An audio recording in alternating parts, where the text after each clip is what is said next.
It ended exactly how I wanted it to end. I was on edge the entire time. It was such a beautiful balance of pew-pews and emotional storytelling. It was perfect. It was the perfect blend of everything. Do you think you liked the episode? I really, really love this finale.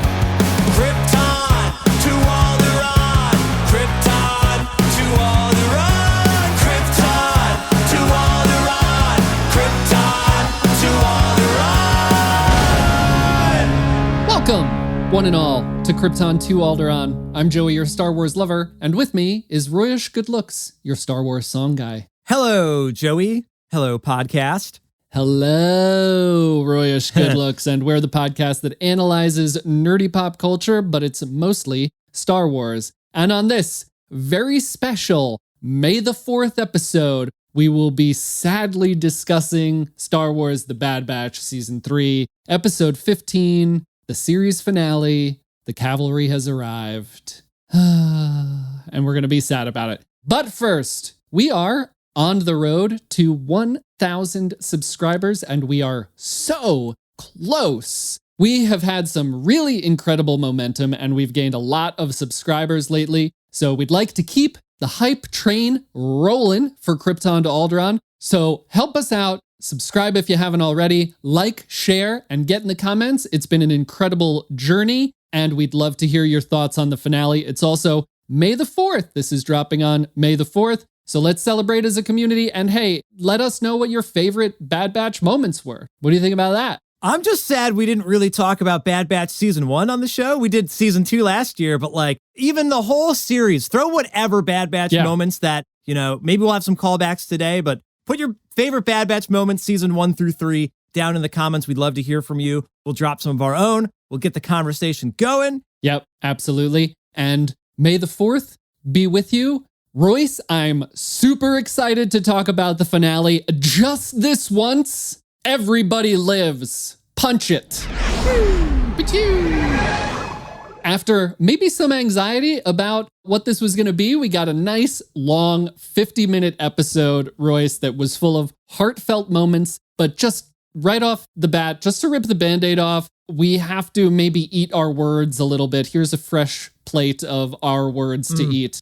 I think we have to talk about Rampart just real quick. I'm going to publicly apologize and take back everything I said last week. That's not necessarily true. I do think that they were setting it up so that it could go either way. Like we were saying, the light side, dark side pull. He chose poorly, and here we are. We ended with me thinking, yeah, screw Rampart. Rampart Redemption, hard no. Yeah, I guess I also have to eat my own words too, because I was like, I love Rampart. I'm falling in love with him. Like, come on, dude. You had to throw all that away. And he's surrounded by all the clones that are breaking out of jail, and they're literally like, we're going for our freedom. How does he not get on board with any of that? Through all of that, he's like, you know what? I think I can get into good graces with the Emperor. This is an opportunity for me. Instead of like helping the clones, and then like you'd be surrounded by your own private like clone brothers army, dude. Who wouldn't want to be in with them? It's so bizarre that in that moment, in the like, are you with me moment,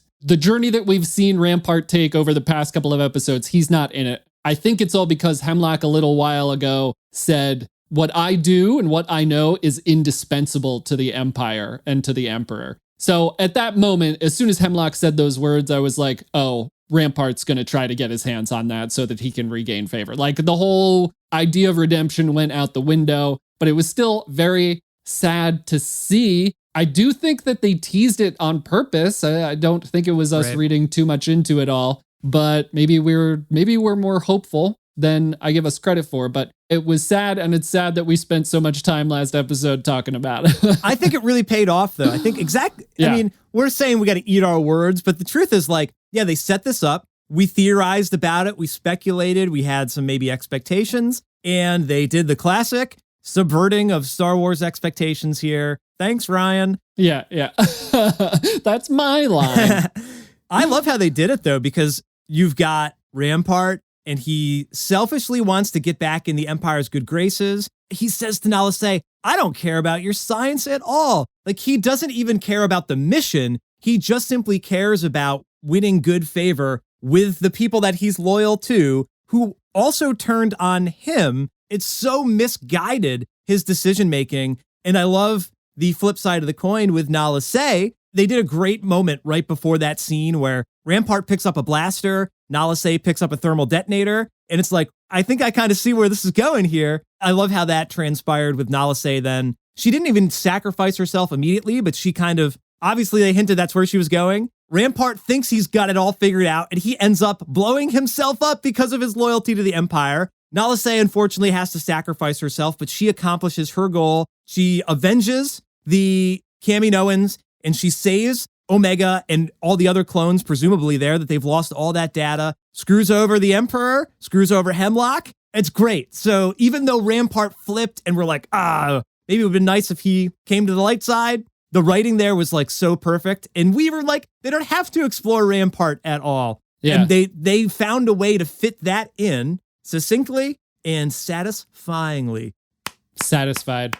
Yep. Well done. So I think that every bad guy in this episode that gets got, I was extremely satisfied by. But sticking with this one, I think Nala Se getting revenge on Rampart for destroying her people, for committing genocide against her people in that moment, that's the most emotional we've maybe seen a Kaminoan. They're kind of Vulcan. Exactly. But with the intent there, and when she says, my science will never belong to you or the Empire, it will always be Kaminoan. That's the moment where it's like, this always was going to end with her versus him. He destroyed her people. He tries to destroy her, and she's one of the last Kaminoans. And in him pulling the trigger on one of the last Kaminoans, he ends up getting got himself. It's perfect. It's the most perfect, satisfying end. Classic Krypton to Alderaan, showing my hands very early, but in a series of perfect,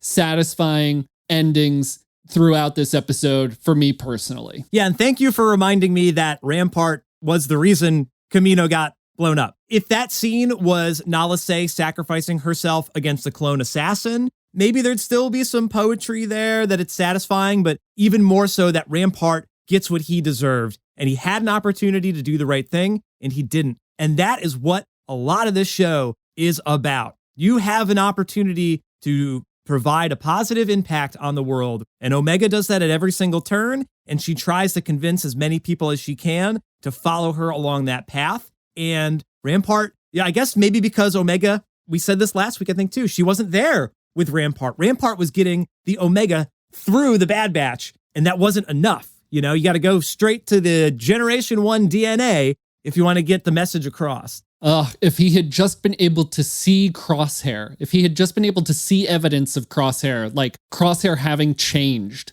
I think that would have had a different impact on the end of the show. Like you're saying, with a theme of the show, doing the right thing. When we catch back up with Emerie and Echo, in that moment, we have to talk about that as well, because we also dedicated time to that last episode. The beautiful moment between those two continues in this scene. Echo says, why are you helping me? And she says, I was wrong about this place, and I'm just trying to do the right thing. And that's, her redemption is complete. Omega has done it. Omega, from the moment that she found Omega's doll to now, the circle is complete, and it's all because of Omega. And if Rampart maybe just had a little bit more time there, it would have happened to him as well. But yeah, like I said, I don't think there was any other way for it to end now in retrospect. But just doing the right thing, I love that. I love the continuation of this scene between Emerie and Echo, and the heartfelt. There were so many heartfelt moments in this episode. I was definitely maybe was set up to be more emotional because I knew it was the end. But even the line delivery there, the special voice acting line delivery that we talked about last episode, continues in this scene between those two. And it was just a beautiful, beautiful scene and so emotional. Yeah, dude, you texted me hey, when do you want a podcast today? I'm I'm still watching the episode. If I don't turn into a puddle of mush, we'll still be good to go later today. Every other scene, I was welling up. I'm oh, this is getting me. And it wasn't we didn't lose any main characters on our side of the team. I mean, Nala Se, but we didn't have an emotional oh no, we lose Crosshair, we lose Hunter, and somebody has to sacrifice in a moment with their other brothers, their other family. But the scenes are still getting me. It's just, there's so much weight to it. I think some of the other standout moments for me was a lot of the work with the kids. which Yeah. has been a recurring theme here. I love, as they're starting their escape, Eva says, "What do you want us to do?" Like, you want us to do what? And in last week, you want us to cover you? Like, they're not used to doing, they're not soldiers. And Jax even says that later on, I'm not going to be cut out to be a soldier, I guess. I'm afraid of heights. And it's so interesting that these sweet, sweet children under this oppressive condition, and then they're there with Omega and she's leading them. And that got me every time, all those lines. Like, the kids were breaking my heart through the whole thing. And I was really glad that they linked up with Emerie. And then Eva's like, "You were helping us the whole time, Dr. Carr?" So sweet. And then when Omega says, "Oh, we'll meet up with you later," I'm like, please don't be a foreshadowing. Because here's the thing. In retrospect, you and I are like, I loved it. Happy ending for all in the series finale. But when you're in it and you're listening to the musical cues, it's ramping up, it's quiet, we're interjecting all these different plot points. You don't know how it's going to shake up. Does Emerie's ship get shot down? Does Omega not get to meet up with the kids? Is there the bittersweet moment where, like, Hunter goes back to Pabu and Eva says, "Where's Omega?" She didn't make it out, but I'm like, I'm going to cry thinking about that right now. Like, that would have been just as powerful, but we didn't get our hearts broken like that at the end of the story. But in those little moments, you don't know. That's almost more powerful that first time through when you don't know how important, that one last goodbye is. Omega says to Emerie, "You've got to watch over them."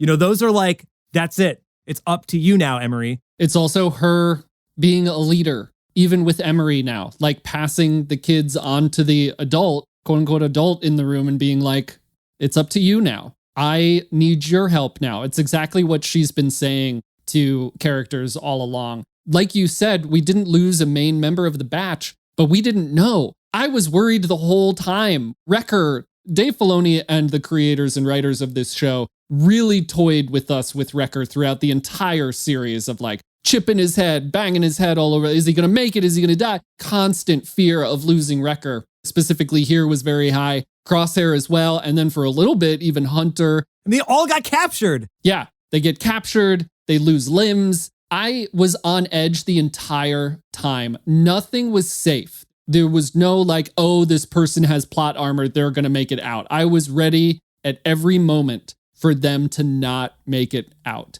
Even though everyone lives, I don't think that like diminishes the intense storytelling that happened throughout the entire episode. It was such a beautiful balance of pew-pews and emotional storytelling. We're cutting back and forth a lot. There's a lot of like quick cuts. There's a really incredible cut when the Zillo Beast is roaring and then we just cut to the vault. I love that. Incredible. So good. But there's a lot of quick stuff happening. The battle between Clone Force 99 and the Clone Assassins is absolutely perfect, but there's so much action. But then it's peppered with these heartfelt moments, right? We're like in the middle of a battle. The Zillo Beast is escaping. We get to the kids and we get to Jack saying, "I don't do well with heights. I guess I wouldn't make a very good soldier." Omega, now I might cry. Omega saying, "My brother Wrecker is afraid of heights too, and he's the strongest soldier I know." And that is perfect. That is just perfect. That's perfect writing, perfect line delivery, just perfect emotional stakes in that moment. It's just so good. She's such a good leader.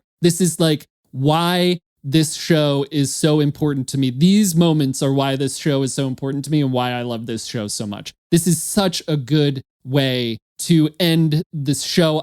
Like, I didn't pause and look at the time. I had no idea how long the episode was when I was watching it. I didn't care at any point in time how long, how much I had left, how long, anything like that. I was just like in it for the ride. I was completely engrossed the entire time. And it was so, so good. Just a lot of beautiful stuff. And her being a leader and her loyalty to those kids and then those kids' loyalty to her because she learned that loyalty from her brothers and from the clones. And we get like the antithesis of that with the Empire. We get like Hemlock versus Rampart in the cell. They can't even be on the same side, even though they're like on the same side, right? And then with, of course, with slimy old Tarkin. None of them can work together. Hemlock has the gall to say the clones' major weakness is their loyalty to each other. Dude, your world's crumbling around you because of them. Your entire system here is failing. Your thing just got blown up by a cloner.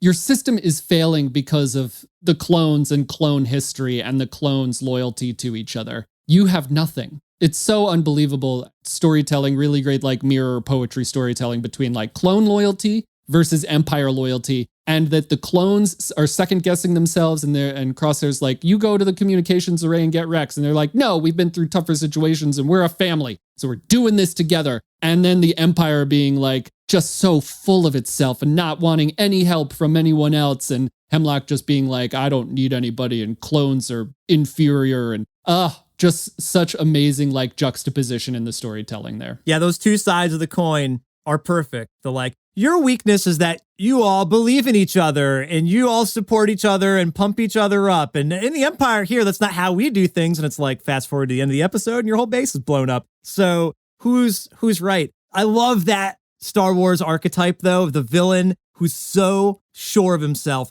Oh, I knew they were going to do this. He thinks he's got it all figured out. And a lot of times, like, Palpatine does have it figured out. But like the next level down, they adopt that sort of ethos that they're untouchable, but they're always underestimating, there are more of us. You got a base full of trained soldiers. I don't think that's going to end well for anybody there. And his thesis is that because they're loyal to each other, that's going to be their downfall. And it's like, no, dude. You brought up the scene earlier of when everyone's like, we're going to stand together. There's only a few moments of comic relief in this episode. I love the heartfelt moment there of I got one more fight left in me. Let's do this. And everyone says, yeah, me too. And then you just hear a couple of random clones in the back. Yeah. I love that. And that's how you can't beat them, because they're bred for this, dude. You're just a scientist. You're a little wiener. Like, you're going down, bro. Also on comic relief, because there was so much heavy stuff. There was so much back and forth. But I'm glad that we weren't all in darkness. We got the happy ending. But even throughout, after they released the Zillo Beast, and Jax is like, this is what puts the kid to sleep? Yeah. That's so good. Little funny moment there. And I absolutely love, did you catch the Jurassic Park callback? We've been having so many Jurassic Park moments in this season. As the Zillo Beast escapes, big foot comes down, splats over top one of the troopers, and then they do the big, just like the ending of, Jurassic Park 1 when the T-Rex takes back everything. Or I guess that's in probably almost every Jurassic Park. But there were only a few of those moments that I was like, ha! But we still brought those back. We fit them in somehow to this finale. It was perfect. It was the perfect blend of everything. I know I'm using the word perfect a lot, but I really, really loved this finale. And of course, it ended exactly the way I wanted it to end. But there's another comedy relief where the Zillo Beast, like, it eats one trooper and then it like headbutts another trooper, and the scream that second trooper gives as it's flying through the air is pretty funny as well. And there's so many good moments there and good cuts. And if you've listened to our other episodes about like last season in the Bad Batch with the Zillo Beast, you know that I love horror in Star Wars. And there's a lot of like horror elements there when it's like climbing up the thing and breaking through the wall and all the lights go out and the troopers just start firing at it. I'm impressed how they snuck that in there. That seemed like a little bit too much to bite off, as we were thinking last week. Yeah. And it worked. It felt like everything worked. There wasn't fatigue. I did not get fatigued with every single thing that was going on, right? Like I said, I was at the edge of my seat every time between all the battles and between the heartfelt moments. I think it was all just very well balanced. Do you think you liked the episode?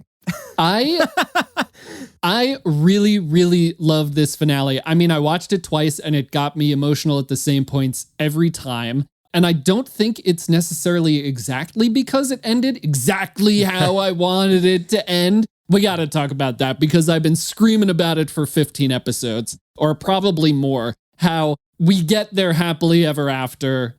Everyone lives just this once. Bro, not even just happily ever after, like, and after. Presumably they were there for years, just fine. It wasn't like, the Empire still knows we're here. We're not totally safe. We have to find a new home. I was wondering, like, are they going to stay there or not? But they've been able to stay there, as for the epilogue, that they've been safe there the whole time, which is like, that worked out.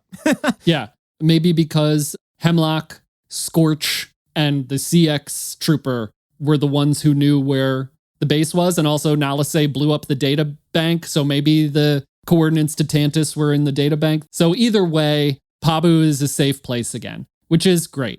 Backing up a little bit, how did you feel about this? Because like I said, like every time someone got in this episode, every time a bad guy got, I was like clapping, shouting, so excited to see when they turned the droid on her. The CX trooper, of course, when it's just like finished, it's done. The story is done. Hunter throws the spear through the trooper and it's just like over. Finally, this little pest is done. Rampart's just perfect, the perfect ending. Scorch, when Scorch goes over the edge of that thing, I was like, yes! And then, of course, like Hemlock, the same thing. I like cheered. When we get past Crosshair at his last moment of redemption, the last little piece, I think, of Crosshair's redemption arc, I can't do it. If I'm off a little, I can't risk Omega. She knows what to do. Wait for her move and then take the shot. And they all work together. And then in that last little moment of Crosshair's like final redemption, he shoots the cuffs and Hemlock is taken down. I really loved that design there, that they're on the bridge. And that's another classic, like, ooh, Classic Star Wars. Who's going overboard, right? You've got Han Solo. You've got, I mean, I guess you could say the Emperor. You've got Luke. You know, how many other people have fallen down a trench in Star Wars? Not including stormtroopers, but main characters. Boba Fett. Captain Phasma. What a nice poetry moment. Boba Fett falls over. Omega does not. So I guess she's just better than Boba Fett. You heard it here. Better than Boba Omega's Fett. better than Boba Fett. And the like imagery in the background on the other side of that walkway looks like Kamino. It like ended where it began. A little, yeah, and it's raining. I didn't catch that, but subconsciously you're right. That is kind of a little parallel there. I just noted that like it was dark and dreary and it was meant to be like, uh-oh, this is not a happy moment. It works thematically there. I was glad to see that they got Hemlock, that Rampart got some comeuppance for what his betrayal in that episode. It's funny you mentioned the word fatigue earlier, that you like, I was in every moment, which I agree, I was on the edge of my seat. But now that you're mentioning it, I was getting a little tired of the like Iron Men, you know, sort of thing. Like I couldn't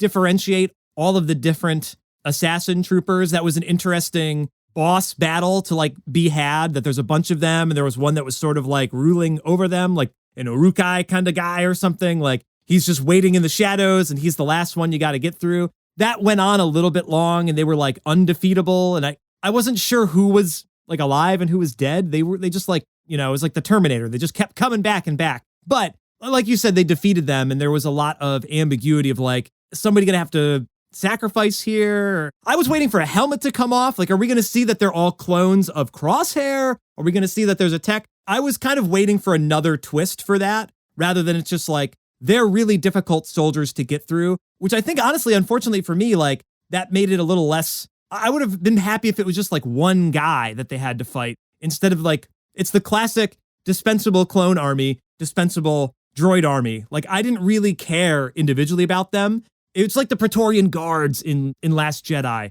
They come out, they all do a spin move, and they have cool weapons, but I don't know who any of them are, so I don't care as much as maybe I should. Although it was cool that was like what they were saving in the vault, or the other vault. But I guess I might say I was a little fatigued by it, but the action was still good.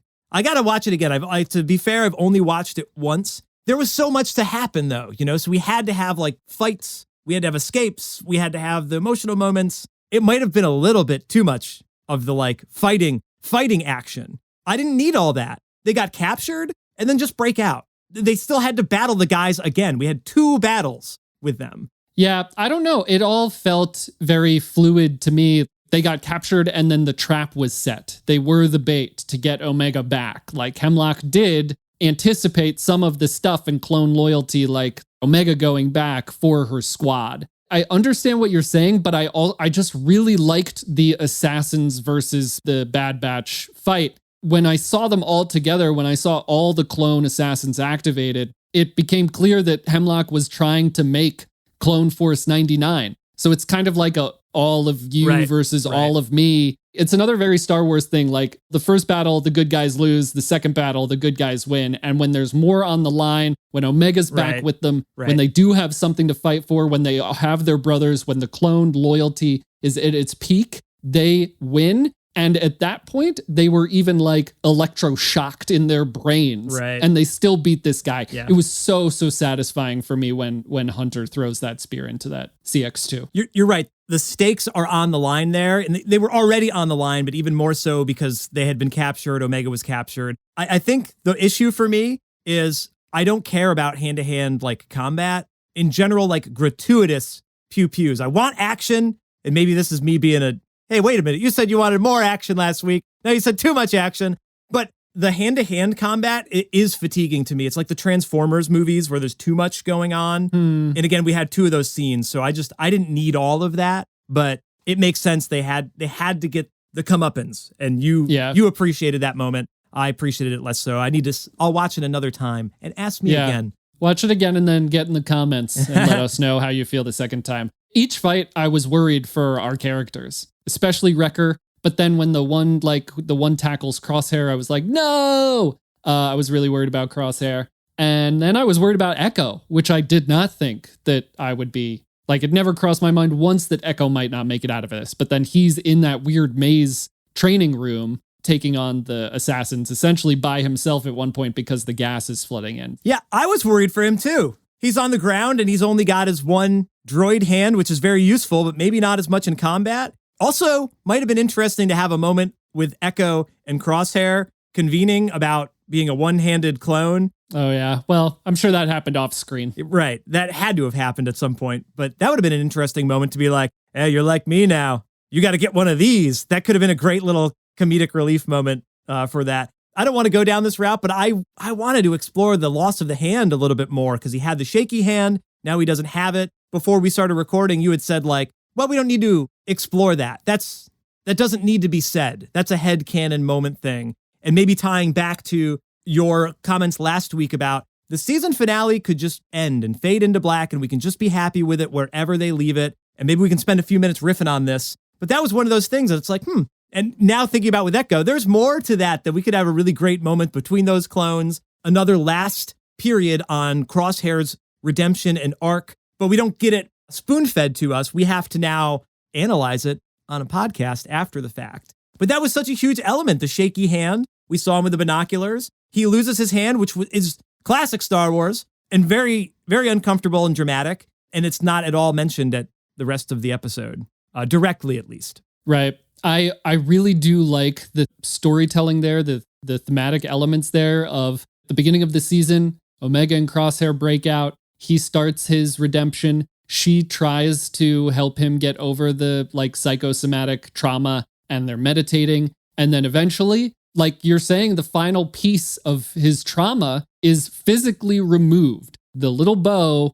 throughout this episode was being pulled tighter and tighter on Crosshair's redemption. And we finally get there. And the one thing that's been causing him to remember his trauma is removed from him. And I think that, that's not nothing. I think that's really good. It was done in a very intense way. The CX trooper being like, you should be more careful with your shooting hand or whatever. But yeah, I think it doesn't need to be brought up. It's over, right? It's he doesn't even Crosshair doesn't mention it. It doesn't look like he's in pain. Yes, they stumble out of those weird pods where Hemlock was doing whatever he was doing to them. But it's just the way it's over, right? It's just I think that the characters at the end of this episode represented exactly how I was feeling, in that we need to get out of here. We need this to end. If we stay here too long, we're not going to make it out, that kind of thing.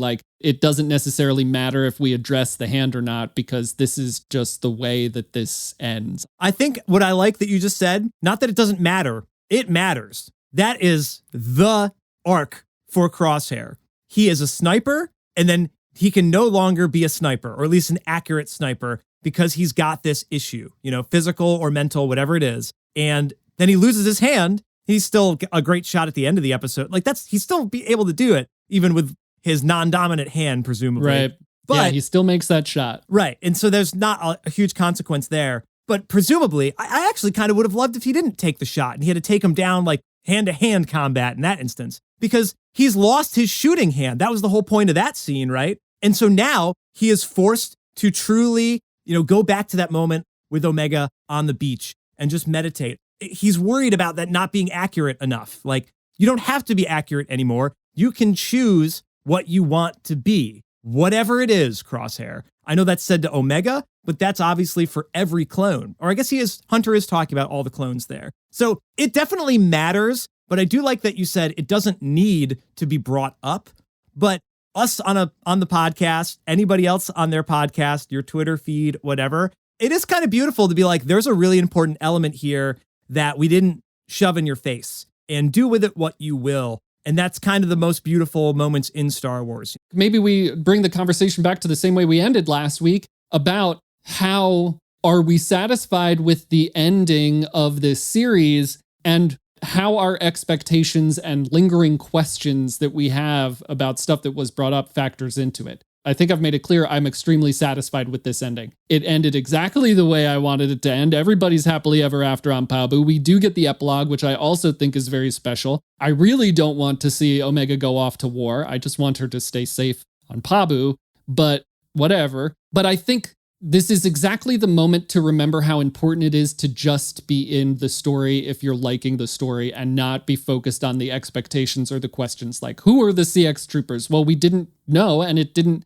When they lost the fight, when the Bad Batch beat the CX troopers, I felt very satisfied. I was like, you know what? I didn't need to know who was under those helmets. And it turns out maybe they weren't anybody, but it didn't matter if it was a clone of Crosshair, if it was a clone of Tech. I'm so glad we didn't get either of those things, because the way it ended, I was so satisfied with it. We didn't get Rex come in. He wasn't the cavalry. I loved that, because even a few episodes I even said I wanted it to be Omega leading the charge and their own personal story there, and Echo kind of rejoining Clone Force 99. Every single thing, every expectation I had, Ventress showing up, all that stuff, I was just able to sit there and enjoy the show without focusing on, well, I wanted this to happen. Oh man, this didn't, our expectations get in the way sometimes, I think, of enjoying the thing, or at least just being able to sit there and exist in it. Right. You have to be in the story. There's a quote that I think might be relevant from the book Creativity, Inc. by Ed Catmull, the Pixar co-founder.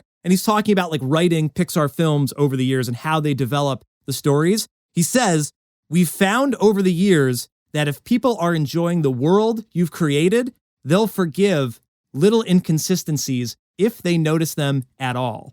That's basically what you're saying here, of like everything they packed into this show, or even just to this one 50-minute finale. Sure, we could do a whole other episode about stuff that maybe we thought should have gone differently, could have been differently. Omega doesn't make it out alive, and Hunter's got to break it to those cadets. That's a really powerful story to tell, but that's not the story that Dave Filoni wanted to tell. There's a world in which maybe we don't appreciate elements of the story as much. Again, like I'm saying, I loved this entire season. This entire season made me love this show so much more. And if there were story beats that I didn't appreciate as much that we could point out and analyze and stuff, it could be there, but I don't think that's the way it is for me with some of these. I don't even know if they're inconsistencies. They might come back up in future stories. We're getting more stuff in the future. Certainly we're going to have to get a Rex thing going, and whether they're inconsistencies or they're just not fleshed out yet. Again, it's something that didn't matter at the end of this, because I didn't need the answers. I didn't need my expectations to be met. I wasn't even thinking about it while I was watching the show, because I was so engrossed and I was so satisfied with what they were doing and what they were showing. And in my mind, the perfect ending for these characters. I was worried about them throughout the entire episode, and then they're like, let's get to the shuttle, and they get to the shuttle, and then we cut to Pabu, and we have the moment of them finally being able to sit down and relax and say, what do we do now? Whatever we want. It comes up with an analysis you did a few episodes ago of them stripping their armor. I initially thought that stripping the armor meant that, maybe this is removing their identity and it's not good. It might mean that they don't make it out alive. But you were right. Stripping the armor was a symbol for moving on. And we even got it at the beginning of the episode with the title card. It looked exactly like their stripped armor. It was again, maybe a more meta moment of saying, hey, we're all going to move on now. We're going to move on. This is the end of the show. And then Hunter sitting there under the tree again, being like, we're going to move on of what it means to be a soldier. We don't have to fight anymore. We've fought long enough. Perfect. We could talk another 3 hours or more about this. Do we have time for 3 more hours of podcast? Probably not. I think regardless of how it ended, if Omega makes it out alive, if she doesn't, if we get the epilogue, if we don't, the thing that we loved about the show was the family being loyal to each other, the idea that they have to trust each other even when it's uncomfortable, and that pays off in the end if you can invest that into your fellow clone, your fellow man, your fellow person out in the galaxy. young and old. Like, she's helping the kids, she's helping the clones. Like, if she was there with Rampart, she would have extended a hand to him as well, I'm sure. Or, even Hemlock, if he could have been redeemed. I was wondering, like, what happens if they free Omega and Hemlock's still there? They don't kill him. Like, do they try to bring him to trial? If this was like New Republic era or whatever, like, what do you do in that moment? Like, could he get a redemption? Like, the things that we loved about the show are all of these, not the inconsistencies, but these small moments that you could nitpick if you wanted, but you could also celebrate them. And that's what we're doing here on our podcast. I love that about this show. It doesn't really matter about the happy ending, but it was this world that they set up, the journey that we took, as you mentioned at the beginning of our podcast today. Like, this has been a 3-season journey to get here, and all of the growth that we've had with these characters, even within like the galaxy, now that we've got all these freed clones, and like you're saying, with what is Rex doing next, is the path, this, that, or the other thing, like, so much more to explore. And I freaking love this time period in Star Wars between Sith and A New Hope, with the Empire rising up and the Rebellion rising up. It's so rich. We're so lucky that we get to spend time here. I hope we spend some more time here. I would also love to spend more time here. The conversation always kind of surrounds like, give us a new era, stop with the Skywalker saga, let's focus on something new. Yes, I want that too, but we talk about creating one cohesive story, and we're doing that with live action and animation, and to do that, we're filling in the gaps. And so the epilogue of this animated show right here moves right into the live action movie or series or whatever. Like, it's Omega flying off to be a pilot in the Rebellion. We're creating the actual saga by filling in the gaps, and I think that's so important. And there's a big gap there in content that we're getting as well, which is nice as Star Wars fans to see. So yeah, I really love that we're creating this fluid story, and it's not just broken up by trilogies of movies. We're seamlessly like flowing along the actual saga. And I really loved that we got that from this epilogue. As soon as the epilogue started, I was a little worried because I really loved the way the show ended. Underneath that tree, I was choked up. I was like ready for it to end. And as soon as the epilogue started, I was like, should I stop this? Because sometimes epilogues are not good. But this epilogue was very, very good. We get to see like the time jump, whatever it is, 10 years or so probably. And we get to see, older Hunter, and Omega choosing her own path, which is exactly what he had just told her under the tree that they were doing, and she goes and joins the fight for the greater good of the galaxy, because that's who she is. Just absolutely stellar way to end the show. Yeah, stellar ending to the season, stellar ending to the series. But listeners, we would love to hear from you. Let's keep this conversation going. Leave your comments here on YouTube. How did you feel about the finale? What are your favorite Bad Batch moments? What are you doing to celebrate May the 4th? Thank you for spending a little bit of time here with us on the Krypton to Alderaan podcast. Please make sure to subscribe if you like the show. We're trying to get to 1,000 subscribers. We'd love to have you. We'd be honored if you would join us, and tune in next time for some more nerdy pop culture, but mostly Star Wars. The Acolyte's coming out soon, and we'll be talking about that and so much more. Thank you for listening to the show today. I've been Royce. I've been Omega. And we've been Krypton to Alderaan. We did it! Happy